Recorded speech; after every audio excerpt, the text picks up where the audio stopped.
ปิดเฮือนก่อนพี่น้องเลยฮ่าเท่าพี่น้องเลยเนาะนี่งานจะเป็นมุมสูงเด้อพี่น้องเด้อเนาะพี่น้องเลยเป็นสีแบ่งครึ่งนะกันจิว่าอะไรก็ได้โอ้โหบอกรู้ว่าใส่ตัวใดก็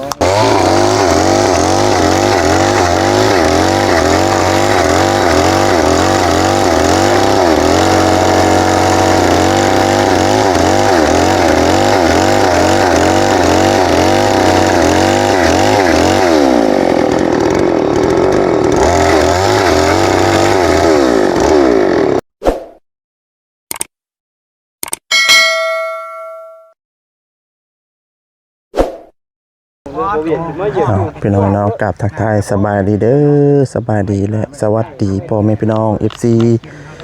กันเบิดสุคนพี่น้องเนาะมื้อนี้ก็ได้เดินทางมาฮอดจอดถึงเป็นที่เรียบร้อยพี่น้องเนาะมื้อนี้ก็มาหาทางมิตู้คูณคือเก่าพี่น้องเนาะมื้อนี้เอาพี่น้องเนาะทางบ่จิตบ่าวเซนพี่น้องเนาะได้ซื้อผักกระจาดมาให้ทางมิตู้คูณแล้วก็ไม่เซ็นพี่น้องเนาะไม่เซ็นพี่น้องเนาะผักกระจาดเป็น10แผ่นพี่น้องเนาะ10แผ่นเป็นทางของทางบ่าวเซนแล้วก็ไม่48ไม่สิ้นพี่น้องไม่นิ้วเนาะ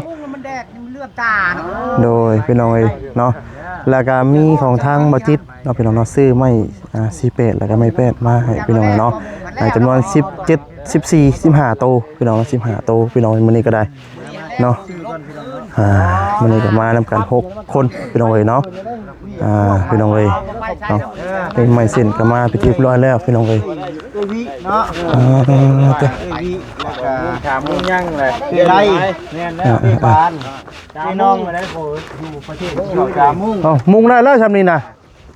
แต่ก็ได้แต่สร้างเด้อเนาะแต่ว่าโอ้คือมาบังคับสร้างมันเป็นนั่งนะสร้างที่สิเฮ็ดอยู่แล้วนะปิดเฮือนก่อนพี่น้องเลยฮ่าเท่าพี่น้องเลยเนาะนี่งานจะเป็นมุมสูงเด้อพี่น้องเด้อเนาะพี่น้องเลยเป็นสีแบ่งครึ่งนะกันจิว่าอะไรก็ได้โอ้โหบอกรู้ว่าใส่ตัวใดก็สิใช้ปั้นล่มประชายการพวกนี้มาซื้อใหม่มาพี่น้องทางเปอร์เซ็นต์ทางวัจิตพี่น้องครับเปอร์เซ็นต์พี่น้องเลยเนาะทางนั้นเท่ากับจุ่มก้อนจุ่มแบบมันนี่กันนะพอมาบ้านนี้เพิ่นบ่อยู่พี่น้องเราเพิ่นไปกินจริงต้อง4แผ่นเรียนใหม่เนาะพี่น้องเอ้ยจังได๋เดี๋ยวก็สิได้เบื้องเดียวฮะแต่นมนี่คันได้ก็ได้เบื้องนึงพอเราอ่ะแม่ตัวนั้นได้จ้ะตัวได้ตัวไม่พายนี้ฮะไม่นี้บ่ได้บ่จังหวะนี่แหละเบิ่งจิมาขี้ข้าน่ะจะจับว่ามันมีเนื้อปาดเนาะยังว่าพาครึ่งเนาะเนี่ยกลางที่นะพอแม่นแหละมันก็สิได้อยู่เลื่อยเด้ว้าค่อยเลื่อยเอาใส่เลื่อยมือนี่จัดทีนึงหน่อยผ้าครึ่งก็ป้าได้แหละมันเลื่อยเฮานี้ได้มันหักโดนด้วยมันโดนพอดีเลยโดนบ่เอามาลงมาเฮ็ดฉันขึ้นมาเฮ็ดกะนี่เด้อค่ะครับใส่ทั้งอ้ายเราขึ้นมากับแบ่งหน้าที่กันแล้วเนาะแบ่งหน้าที่กันบัดนี้มาผู้นึงเฮ็ดแล้วนึงนะแบ่งหน้าที่กันนี่กันว่าชายกลางนึงคือบ่เห็นบ่ก่อนน่ะต่อชายกลางก่อนน่ะคือน่าจังชื่อมาชายกลางนั่นดิมันจะสิบ่นี่ปานใดแบ่งคนเอาไปได้พาเครื่องเอาได้เลยลองเบิ้งเอาก็ได้แต่เอาไม่ดีตับจักติงพาให้ง่ายแล้วจวาดเถิดต้นเลยแล้วจักปาดเอาบ่จักปาดเอาแห้งไว้แล้วจักเรือไว้คืออย่างนั้นฮะแต่ว่าต้องดีดไว้ก่อนดีดไว้แล้วก็เลื่อยเลยสิมือเอาจักวัดครึ่งนึงการครึ่งนึงมาตอนแล้วนี่500ที่เรือกูเอาไปหาสาวสำน้อยเลยได้แล้วตู้อยู่นี่บ่เป็นยังไงเนาะเครื่องของยังเต็มเอสคือเก่าไปตู้นี่เนาะเราฮุบมาไว้ถึงพี่แล้วมียังอันนี้มีบ่นี่แมนตู้บ่แม่ กล้องเชื่อแล้ว เสือบ่ต้องมีซื้อบ่ ชวนเราต้มกินได้นี่ ต้มมาม่าปลากระป๋องได้นี่บ่ลงแห่งสิลุมบ่ จะได้เพิ่นสิเพิ่นเทกไว้ก่อนข่อยสิลงก่อนข่อยฮึบ มีแต่ว่าขอบคุญขอบคุณเนาะลูกหลานขออยู่ดีไม่แห้งทางนั้นก็ดีจะมีต่อไปมันคงทนมเต็มติดเงินติดทองอยู่ดีไม่แห้งเด้อลูกเอ้ยผู้คนแม่ก็ว่าผู้เป็นสุขเนาะดีใจหลายพี่น้องเนาะดีใจในความของท่านคือเราเป็นจริงแล้วบ่ได้น้อยได้เงินเรานี่พี่น้องเอ้ยเนาะคือว่าเติบหนึ่งใหญ่เติบหนึ่งเนาะตัวใหญ่เติบได้ใหญ่เลยเนาะใหญ่เอาสามีได้ว่าคุยกันกับทางบาซาดีถ่าเด้อทำกิจเดี๋ยวสิพา FC เลาะเบิ่งก่อนพี่น้องเอ้ยเนาะวันนี้ก็มีทางบ่แสนเพิ่นน้ำพร้อมเนาะทางพระผู้ใหญ่สวัสดีมาแสนแกมาสบายดีได้คลิปเนาะคนจนเมื่อย สบายดีคนมาทำกันจนเมื่อยพี่น้อง กล้องเมื่อไหร่เนาะกินนี่ได้สิสบายดีก็310องศาจังได๋ไปอยู่ดีแห้งทุกท่านนั่นแหละพี่น้องมาพี่น้องเอ้ยเนาะสบายดีเด้อแม่ตู้เด้อโอ้ยเนาะพี่น้องเอ้ยพ้อกันอีกแล้วมื้อนี้เนาะเด้อโอ้เขานั่งกะล่างคือห่มเลยเนาะยินได้เลยพี่น้องเลย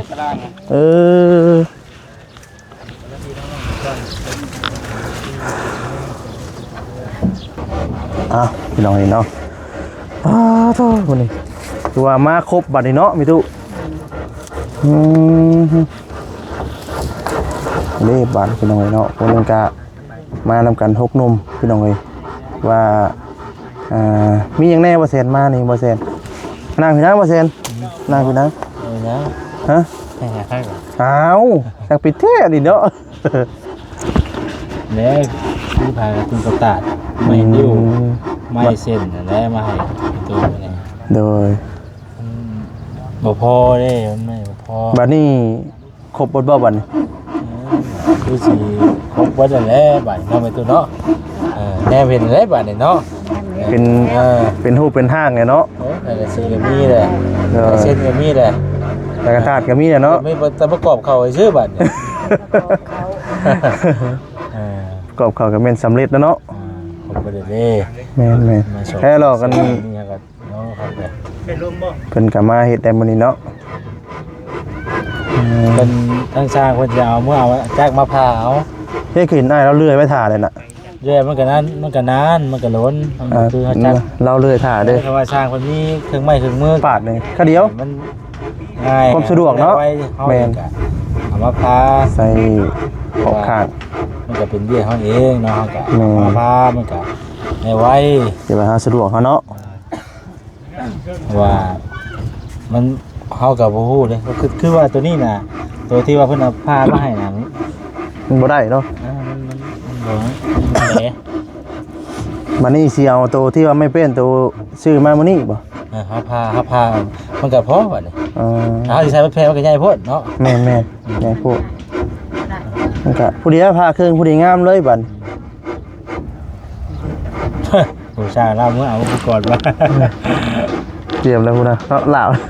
สร้างประกอบปนาจักนี่ทั้งนี้แล้วก่อนนะเป็นชิ้นเป็นชนเลยดิแยกคนละอันบ่แล้วสร้างนี่อยู่สร้างเฮาบ่เอามาได้สิไว้บ่อยากไปถ่าได้แล้วก็เนาะมันบ่มีแนวปากมากไว้เนาะตัดแต่มันน่ะแต่ตีนเสานี่บ่ตีนเสาเฝ้าเจียนตีนเสาโดย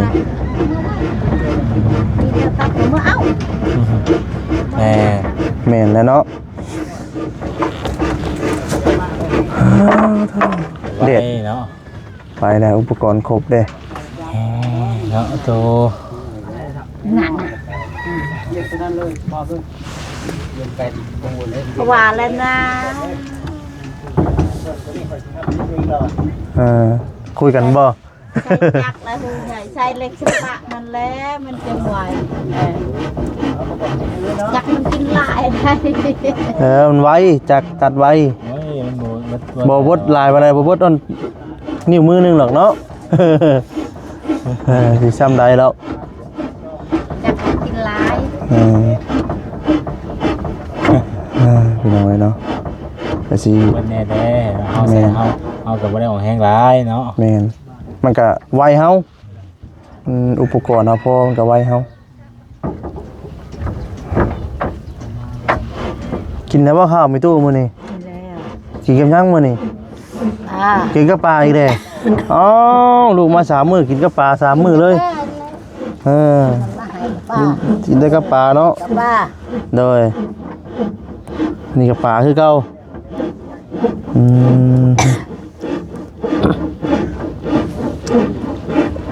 เลขกับบุตรมีตัวเองหัวหน้าเด้อ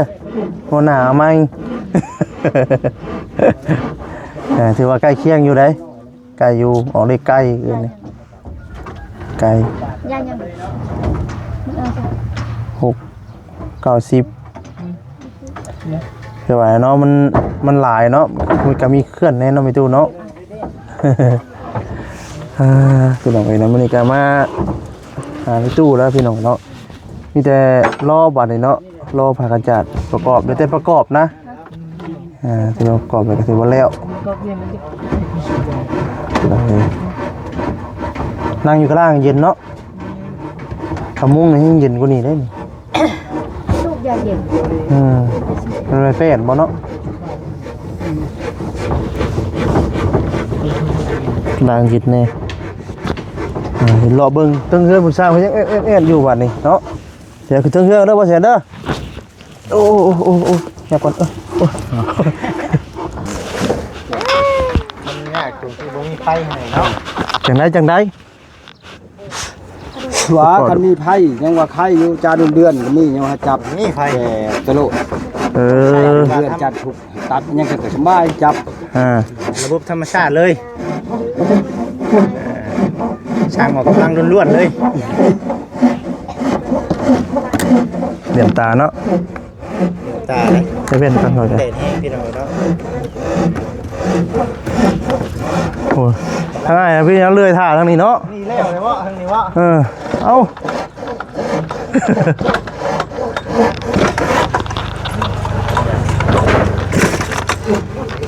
ฮึบฮึบเหมือนลึบเติมน้ำมันมายักเนาะ ไปได้นี่แล้วป้าได้พวกนี้ เป็นลืมเติมน้ำมันอยู่เด้อ มันคุมละวาอยู่เนาะบุญเรียบร้อยเนาะเรียบร้อยฮะ บุทัดกินดอกจัก ติดกับชั่วโมงนึงเลยเหรอ ให้เลยแผ่นหนึ่งนะบ่น่ะโอ้ ไปนึงเลยดิ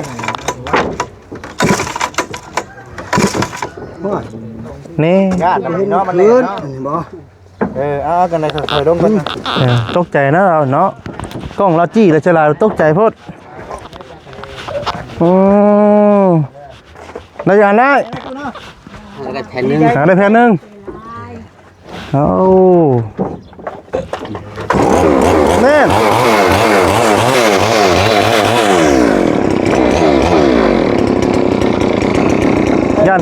ยันกล้องอะดิเนาะเฮ้มาเรืออยู่ลุ่มบ่ เฮ้ยบ่สิเกียนตัวนี้ อ๋อเกียนเอาเด้อมาเสียเด้อ หัวหางเด้อหัวหางเด้อเอาเด้อ เอาไปเลยอยู่พุ่นเอา เอาเลยหนีกันหนีก่อน ต้องลงมาลุ่มเห็นจังได้จังวะ มันตาจะลุ่มพี่ไอ้ โอ้ยเลยแต่สร้างเลยจัดการเลยสร้าง เอาเฮ็ดเรียกว่าดีเนาะ อันนั้นได้ลิ้นดอก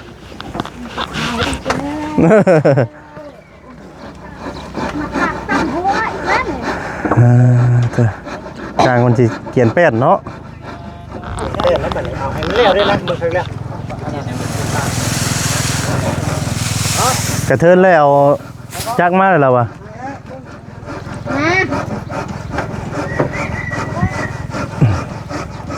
บ่เห็นนะเอ้ยเล็กฉาก หันนะหันแหละ ดีแล้ว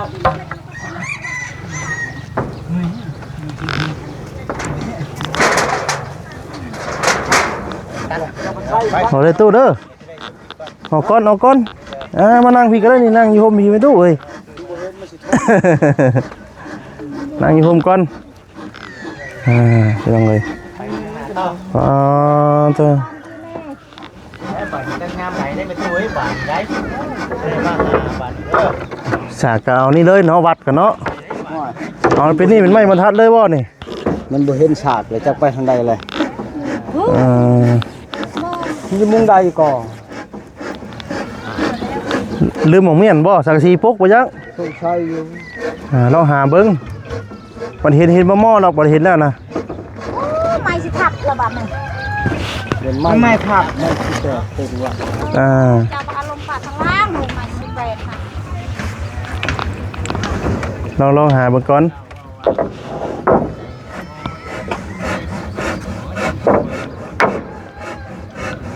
หาฉากเนาะนี่พี่น้องเนาะไม่เป็นเห็นขอบข้างนะพี่น้องเลยเนาะมันแอนตะเละอยู่พี่น้องเลย วันนี้เราสิเอาไม้ตัวที่ว่าเซนเป็นหัวจิตเป็นซื้อมาพี่น้องบัดนี้เนาะ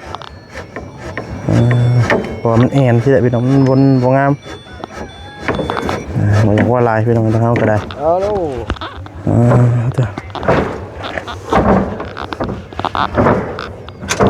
เป็นใส่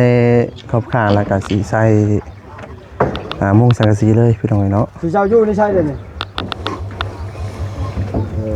จะน้อยพุ่นแล้วจะออกไป ไป ก่อน อันนี้ล่ะได้ค่ะ เล็บพี่น้องเลยเนาะ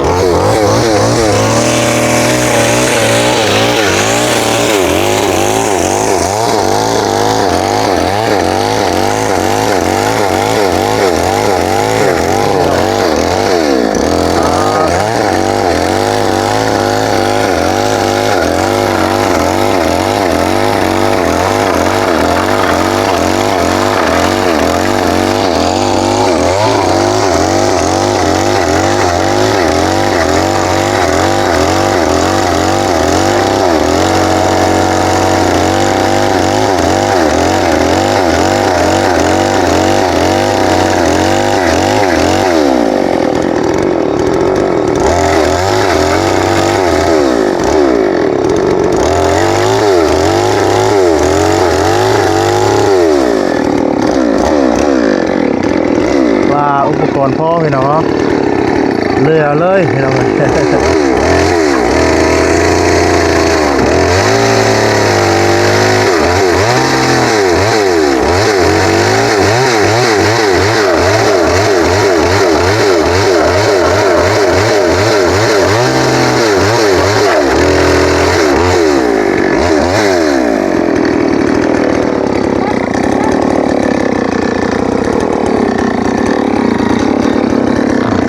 เบอร์นี่บัน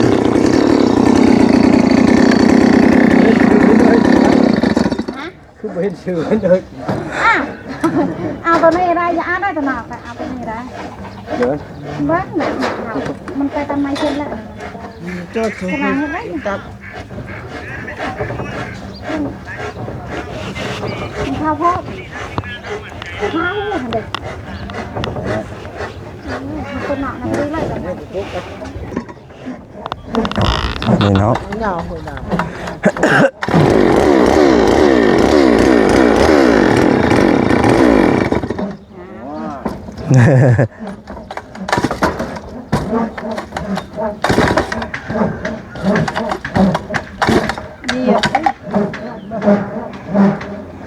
มันบ่มีแห้ง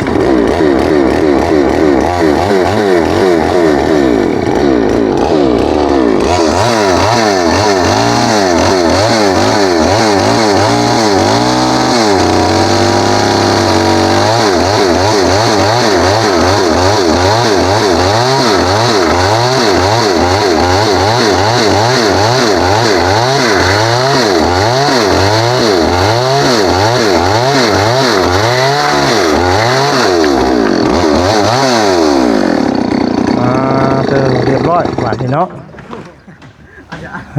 คักบันยังบาดนี้พี่น้องเลยพี่น้องเนาะทางวัดเชลีก็จะได้ขอจบคลิปซะก่อนเนาะพี่ป้าจันไดก็ขอโทษขออภัยด้วยพี่น้องเด้อลำลาไปก่อนเนาะสบายดีเนาะ